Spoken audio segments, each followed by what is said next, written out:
Hi, love. How you doing today? I am sitting here with my puppy in my lap and my cup of chocolate because that is my new thing, drinking a cup of chocolate. It pleases me instead of coffee or tea. And it is so good to be here with you today. We're going to talk about feeling alone after divorce, and it's such a good topic, right? It's hard to feel alone when you have a puppy in your lap. I'm going to say that. Let's talk about some of the questions that you have specifically asked about feeling alone. I love it when I get to answer your questions. So, what does it mean that you feel alone? What does it mean to feel alone? Well, I think feeling alone speaks so much to disconnect, right? Like separateness. And I think that when we're so used to being part of a couple or a family in a particular way, and we change that main way of relating to oneself, wife, family, spouse, however it is, right? And we remove that, it feels like this really intense separation. It feels all new and different, feels disorienting. We've talked about that before. And so that alone feeling, I think, is about the perception that all of a sudden you're separate and you're the same person that you were, right, a year ago or 5 years ago. I mean, obviously we're always evolving and expanding, but what I've come to understand is that oftentimes we really view ourselves too much through the lens of our relationship and not enough through the truth of who we are as an individual. What do I mean by that? I think so often we relate to our identity as our roles versus knowing the nooks and crannies of what makes us tick as individuals. And so there's a certain ease around identifying with roles, right? Oh, I know what that role involves. But then also what makes us tick as an individual may not always feel like it squares with those roles. So meaning, if I don't like something about that role, but the truth of who I am is like, I don't like that, right? Like I don't like having to have sex whenever you want to have sex. I don't like having to play pretend at being a perfect mom. I don't like having to agree in corporate meetings when I don't agree, right? Things about our roles that don't square with who we are. And then what do we do with those things? We quiet them, we shut them down because it doesn't square with our role.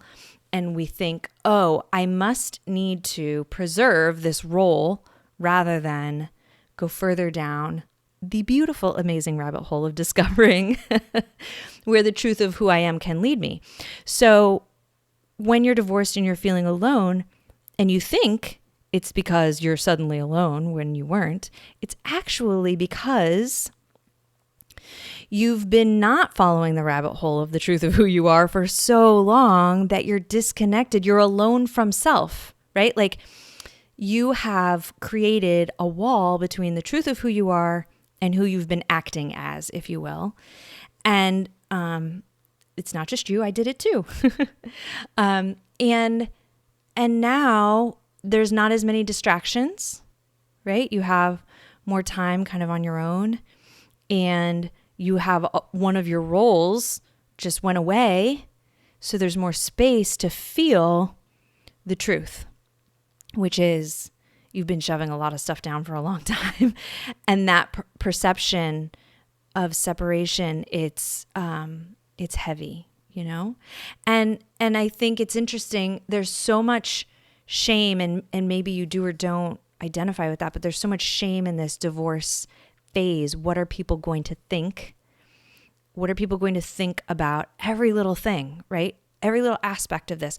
What are the teachers going to think about how my kids are experiencing this? What is my ex's lawyer going to think about how this gets framed in court? What is my mother-in-law going to think about this or that, right? What is so-and-so going to think about this person I'm dating? What is this person I'm dating going to think about? Like, I don't know. I think there's a lot of framing things, and that's all shame-based framing, right? Like when you are judging how you're living according to how somebody else perceives it, you're really just judging yourself. And all that judgment creates so much shame and creates so much feeling alone because you are again cutting yourself off from the truth of who you are, right? So when you feel alone, know that it's going to be tempting to frame it around not being with people or being with people, but it's really about being with you. And the rest of it kind of comes along after. So if you've been feeling alone, I want to encourage you to get really curious, love, about all things you. All the things about you that you've been pushing away, shoving down, avoiding, denying, right? Like that is our first clue. And the reason you feel so alone right after divorce, like I said, is because one of those roles went away and it left you with space. So just know that if you're feeling alone right after divorce, great. It means you're clearer about how much of you needs to step forward. Right? So feeling alone after divorce is a great sign. It means you're more aware of what has been, but you've been kind of numbing it out or avoiding it or shoving it down, right? So no stress about that. The symptoms of feeling lonely are something of note, right? So oftentimes when we're feeling lonely, we get into this dance of too little or too much. And by that, I mean too little, like kind of meaning shrinking away, shutting down, withdrawing from people, places, and things, right? And maybe sleeping a lot, maybe feeling some warning signs for depression, maybe feeling restless and lethargic at the same time. That's a thing, right? That's a whole mood right there, restless and lethargic. But that makes sense, right? You get that. Okay. So kind of in the zone of maybe what may seem like too little, right? Where you're withdrawn or shut down as a symptom of loneliness.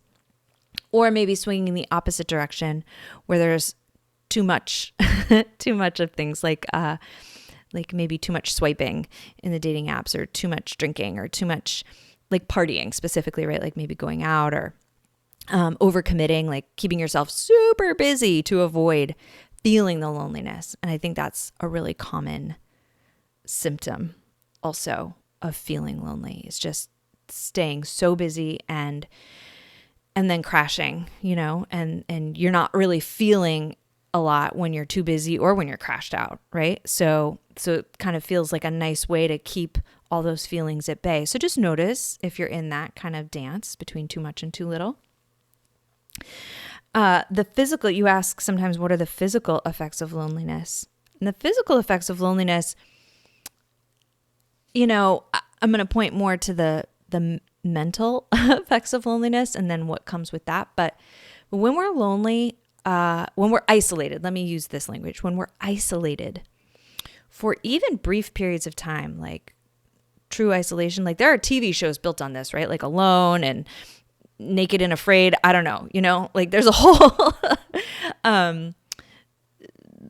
dramatic reality TV category based on isolation, but it's not good, right? We tend to lose weight or gain weight or start to develop some really irrational thoughts and feeling patterns.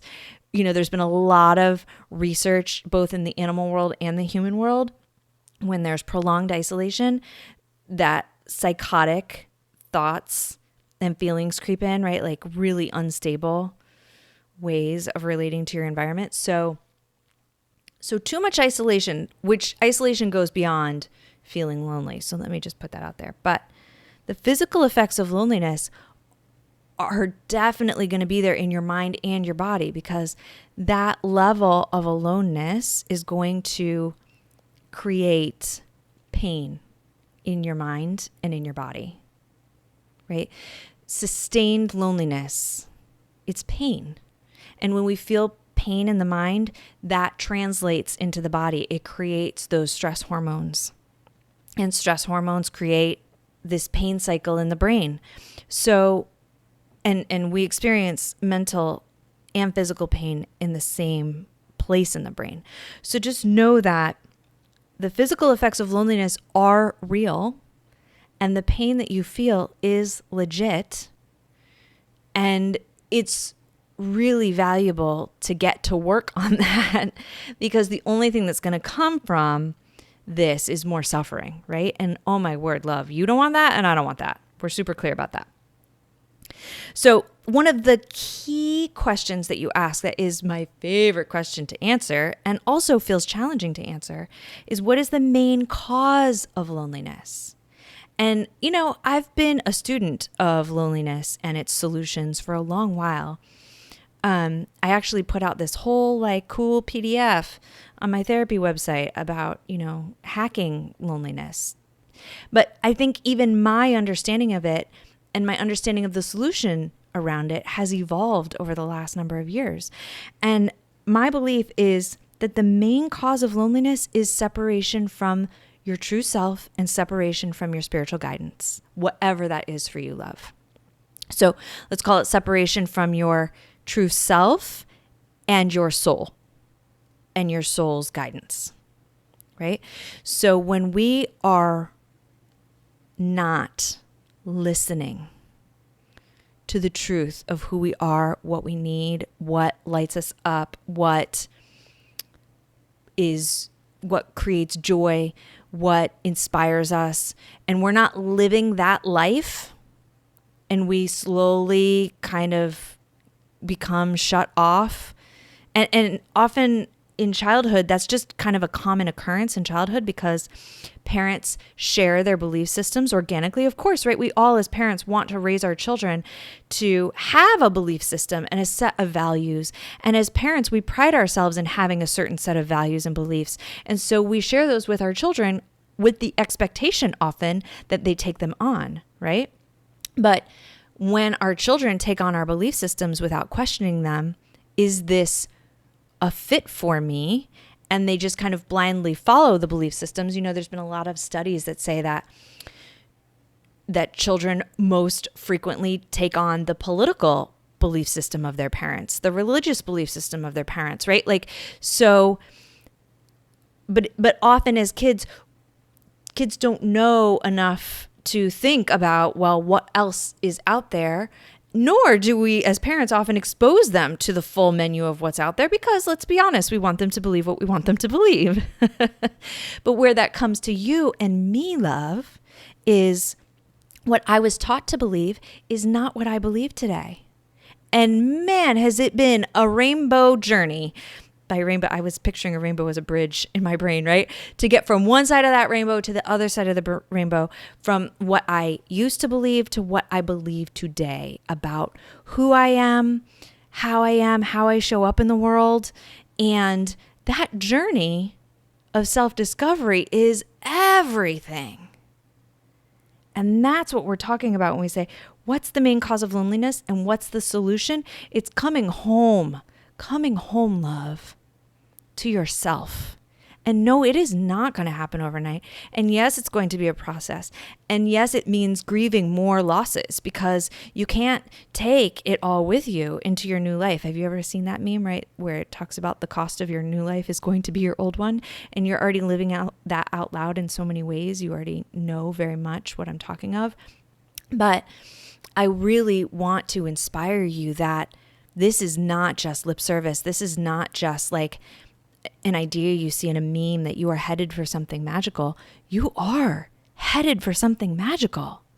So long as you're clear that the magical thing that you're headed towards is you. You are the magic.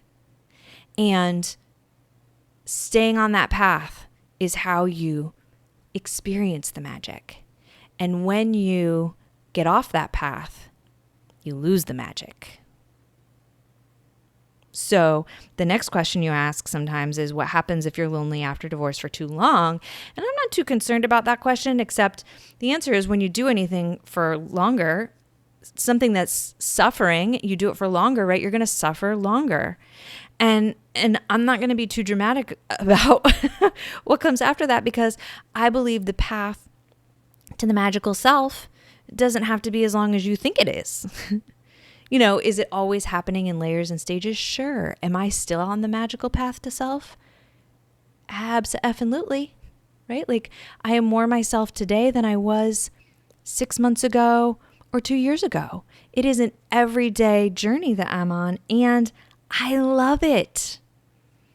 I didn't always love it, right? It came sometimes in fits and spurts with anxiety about, oh gosh, I'm still breaking up with what other people think of me. I was saying this at the gym this morning. I was laughing that I wish sometimes that this was a cleaner breakup where there was no contact. This idea of caring what people think of me. Because sometimes I still text my ex, not literally, right? I don't actually text my ex-loves, but meaning, looking at things through the lens of what you may think of me, right? Worrying about what you think about what I just said 8 seconds ago. So it's a process of really, really clarifying, like, I am me and I'm going to celebrate that magic, and 0 F's about whether or not you approve, right? That's the magic. And so if you're lonely for too long after, like, you're the only one that gets to decide how long is too long. And just know that your comeback story starts now, right? Your comeback story starts now, and you don't have to keep suffering. So now let's talk about brass tacks, right? Let's get down to brass tacks. How to deal with loneliness. When you're feeling alone, when you're feeling sad, what do we do about it? And there's going to be a lot of answers to this, right? So I'll give you everything I've got. But we understand that the path is to yourself. That's kind of the clear big picture goal, is for you to find a path back to the heart, to come home to you and that magic that is inside of you. But sometimes we get to that goal by being with others, right? And so when I was in the early, acute stages of post-divorce life, I did kind of organically what I think is often advocated for, which is saying yes, right? Like engaging in a lot of places that are going to be for you. And I just knew I wanted the solution so bad. I wanted answers. I wanted solution. I did not want to suffer. And I was at a space in, I think, my reproductive life that I was like, well, if I want even a shot at having a kid, I need to get on with this healing process because there is a timeline here. So I think that probably helped motivate me. But I went to individual therapy. I went to group therapy. I went to Al-Anon. I went to personal development workshops that happened in ballrooms of hotels. You know what I mean? I went all in on all the things because I wanted to get to the bottom of it. And I think what I want you to hear is that each of those places I went to heal was really bringing me home to myself, right? It was a self-discovery process. And yes, I still went out and partied sometimes, and I took a dating hiatus for a while, but then, I went through a dating phase. And yes, I went to concerts and I started a business and I networked and I lived life outside of those healing spaces. But those people I met in the healing spaces became dear friends, and they became lifelong dear friends, right?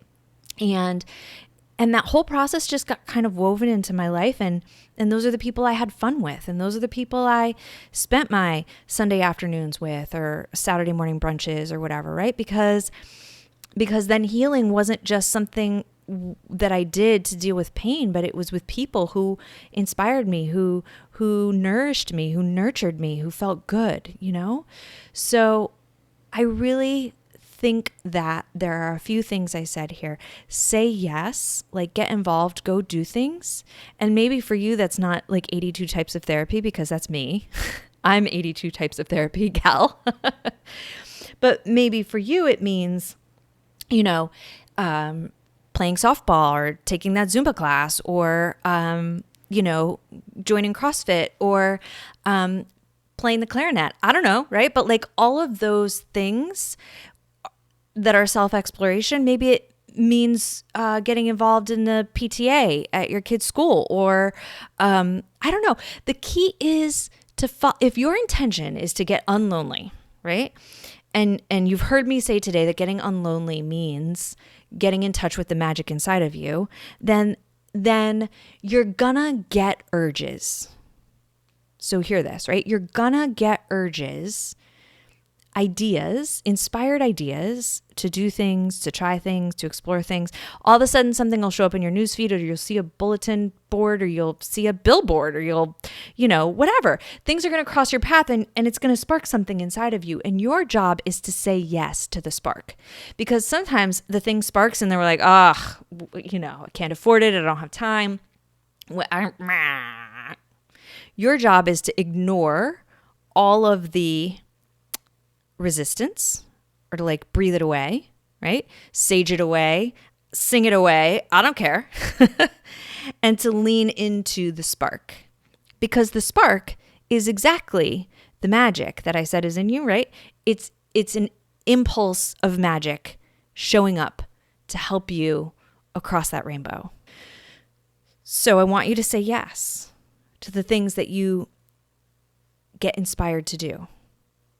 So, I got inspired, for instance, to go to an Al-Anon meeting. And then when I was sitting in the parking lot of my first Al-Anon meeting, I thought I was going to pee my pants. I was terrified.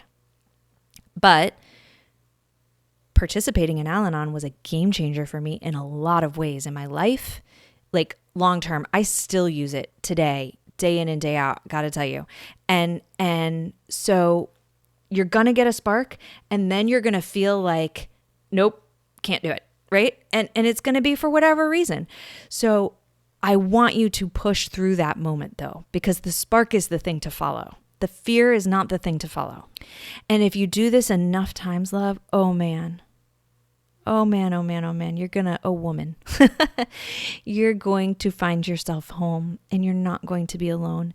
And you are going to be in touch with so many wonderful things about yourself, and all the things we talk about here on the pod, and all the things that you Google, and all the things that stress you out are going to start to come into alignment. Because what heals loneliness coming home to you is what heals all of it. It's what helps you attract the right next relationship. It's what helps you attract the right next job. It's what helps you attract the right next parenting technique. It's what helps you attract the right next fill in the blank, whatever your blank is. So this topic is like the key to all the topics, which I love. And I'm here for you, and I believe in you. And I know beyond a shadow of doubt that you were born to be magic. And the fact that you feel like shit right now has nothing to do with how magical you are. And you are a handful of inspired choices away from realizing what I mean. And you listening to this podcast is no coincidence. It's part of it. It's part of somewhere you got a spark of an idea, right? That led you here. And that's how this works. Sending you all the love. Talk soon. Peace.